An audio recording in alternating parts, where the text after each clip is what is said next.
Can you explain what the association is and what they do, and how they benefit the condominium? Sure. When you buy a condominium in a complex, you're buying into the association.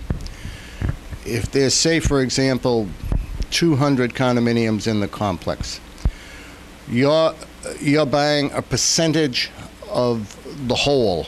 In other words, the association is made up of 100%. Each one-bedroom condominium has a certain percentage of that 100.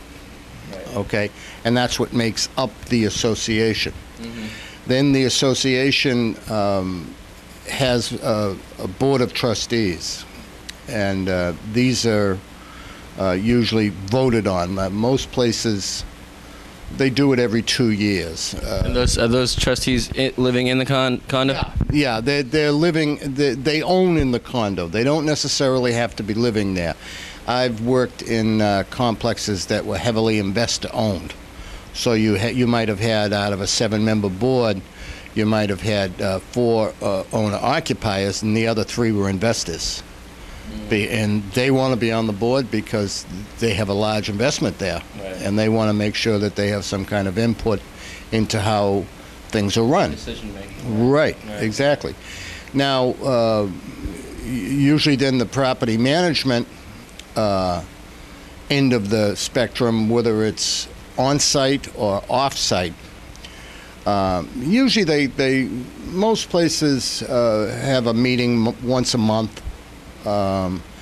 And it's usually run with the property manager updating the trustees on what's going on and what has happened and hopefully what is projected for the future. Mm-hmm. Okay. The trustees then they decide, for example, if a complex reaches a certain age. Mm-hmm. I'm in the midst of showing some units now at a very prestigious complex in Braintree, mm-hmm, but it reached so many years old, mm-hmm, and roofs have to be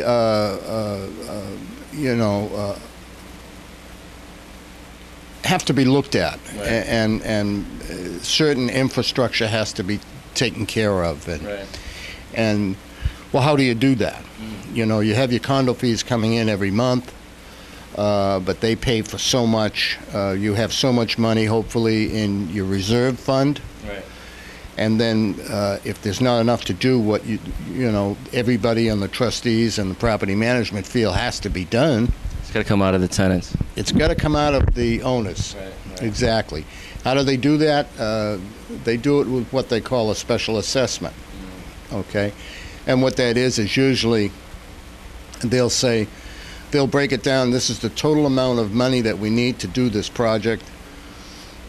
Each unit, each owner has to be assessed a certain amount of money, mm-hmm, to make up that project capital.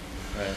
And usually they give them options, like you can pay it all at once and get a certain percentage off, or you can pay it over a year or 2 and it'll be added with your condo fee every month. But things, they have to happen. I'm looking to sell one unit now, and it's in the disclosures on the MLS that the seller agrees that he will pay off the special assessment prior to closing, so that your new owner doesn't inherit this special assessment. I see. But it's probably considered a downside of condominium owning, but it's not really when you think of your own house. Right. If your own house needs a roof, well, it's got to be done. It's a trade-off of expenses. It's a trade-off of expenses. Exactly right. Mm-hmm. The trustees, it's their job to more or less guide the property management.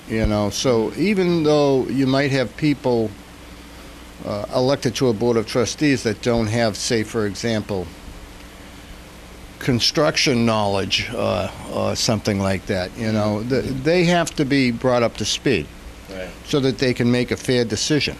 Mm-hmm. you know. And you know, I always thought that that's the property manager's, you know, responsibility to bring to the board, if they know they're going to do a project, to bring to the board X amount of estimates and make that's how to help make a good decision on how to go about it. So the condo association is really the governing body for the property complex that you live in. As a whole, right? Yeah, yeah. And you know, like I say, they're elected by the owners, and there are certain things that the Board of Trustees have to go back to the ownership in general to get done. For an example, a topic could come up in a Board of Trustee meeting to close a swimming pool. You can't just vote to close it. I see. That has to go to the general population because that's like a fixture. Got it. Okay? Now, in terms of changing the carpeting in the hallways or something like that, that's different, you know. But something like that, where it's the public, you know, they're all using it, then that has to be voted on by the general public.